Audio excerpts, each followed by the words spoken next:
Coming up, we'll talk late models at Fairbury and stickmen complaints. We've got more Droop Rule news, and we'll talk about why things in the Northeast just seem so, I don't know, blah. Let's go.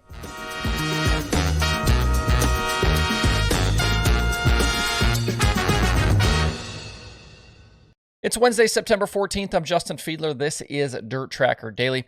Last night at Fairbury, the FloRacing Night in America late models were back after an extended summer break. They ended up with 42 cars, which I thought was pretty nice there for a Tuesday night super late model field. Fairbury always provides good racing, and last night's feature was solid. I think it could have been awesome, but I think we'll get to that in a minute. Dennis Thorpe Jr. led the field to green from the pole, and he and Bobby Pierce battled early on, with the two trading the lead back and forth. Pierce was able to get away a bit on lap 13 in traffic, and then he maintained the lead down the stretch. Towards the end, with Pierce on the bottom, Frank Heckenass Jr. got the topside rolling and got all the way up to second. He'd look like he'd have a decent chance at maybe a late move for the win on Pierce, but coming to the white, the 32 flipped lanes, moving to the top, and it blocked Heckenass' progress.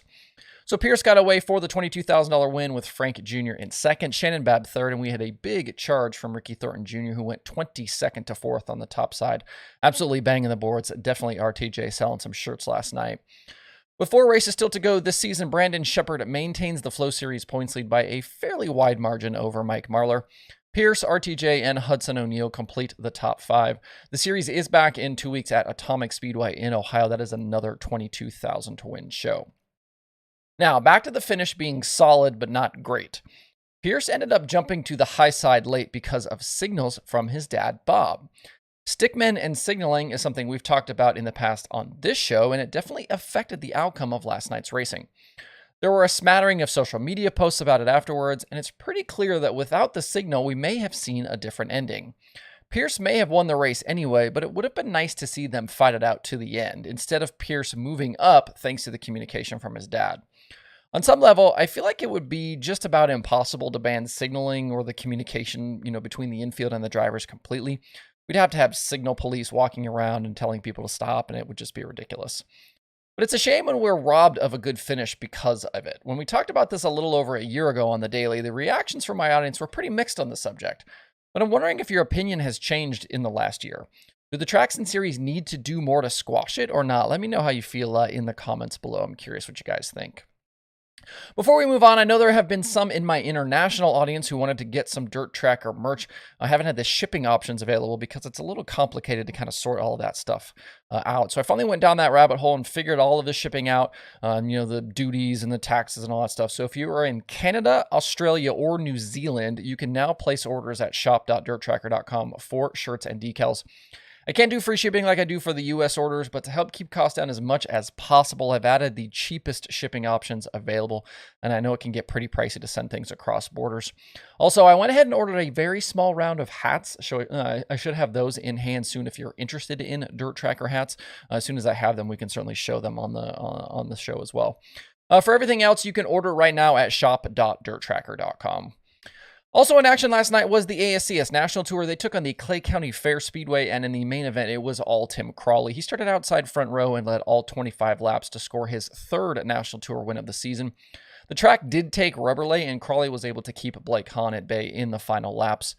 The elder Crawley had been in the mix for the ASCS Championship battle into the summer, but some tough finishes lately, including a 20th at Caney Valley, and multiple other results outside the top 10 have dropped him to 4th in the points. With 10 race nights still to go, Blake Hahn is out front with an 88-point lead over Wayne Johnson, and then everyone else is at least triple digits back. I think barring some tough luck for Hahn towards the end, it feels like he's in a pretty good position to go back-to-back here with that ASCS championship. The ASCS teams are off today, but they start a big 3-race weekend tomorrow night at Lucas Oil Speedway in Wheatland, Missouri for the Jesse Hockett Daniel McMillan Memorial. Saturday's feature pays $10,000 to the winner, and the ASCS will be joined all 3 nights by the POWRi War Sprint cars. All 3 nights are live on Flow. If you're a sprint car fan, both winged and non-winged, this is always a fun weekend to check out, so I would encourage you to do that. If you want some big-time late model racing tonight, the Ironman Series is headed for Volunteer Speedway in Tennessee. Michael Chilton is the Ironman points leader, and you can watch the action live over on XR+. I believe I saw Bloomquist is going to be there as well. And speaking of XR, the Droop Rule has often been talked about this season. Obviously, we've talked about it here. But as of yesterday, the XR Super Series will no longer enforce that rule. The move is effective immediately and will mean the next events at Kokomo that take place early next week will be the first races without the checks happening. Most of the major dirt late model racing series adopted the droop rule for 2022, and XR becomes one of, if not the first, I think, to drop it again. There are those in the fan base who swear the droop rule has hurt the racing this season, but I obviously don't believe that's true, and we talked about it back on August 22nd. There's plenty of data points to back up my position, and the idea that there's been less passing is just not true. We'll see if it makes any real difference for these remaining XR nights, but I don't honestly care either way if there's a droop rule. I've had people kind of ask me what my opinion is about the droop rule. I don't really have a position one way or the other. If the officials say it helps safety, cool, but I don't expect the racing to change a whole lot without it being in effect. So I'm 50-50 on it. And one more topic for you today, and that is the current state of things around the big modified racing in the Northeast. The Fonda 200 is this weekend for the Short Track Super Series. That pays $53,000 to win. We've got Super Dirt Week at Oswego quickly approaching. The track build there started today.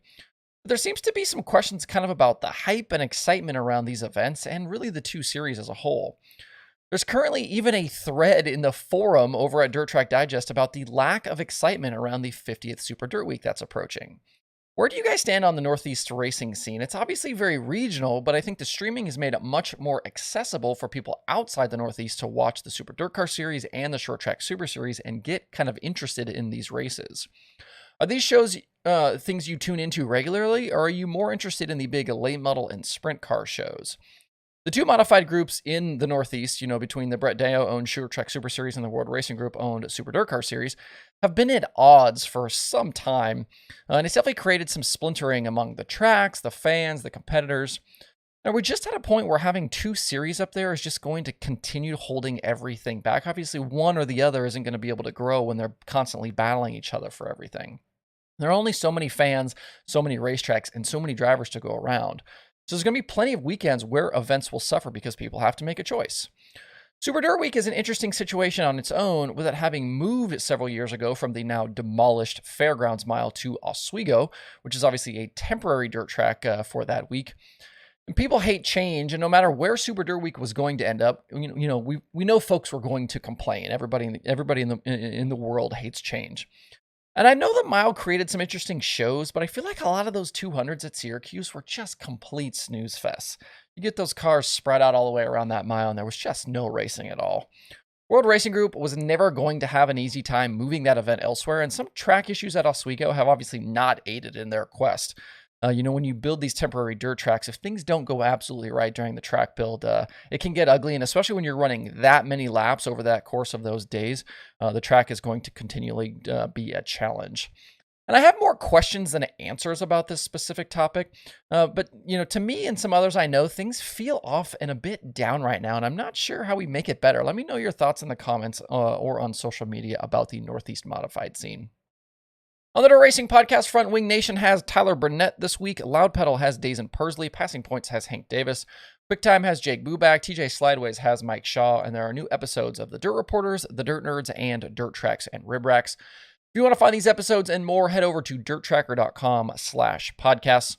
And there are 5 shows on the streaming schedule today. Dirt Vision has weekly micros from Millbridge. Speed Sport has Wissota Action from I-94 and IMCA Racing again from Clay County. XR Plus has the Ironman late models, like I said, from Volunteer, and there is FloRacing 24/7.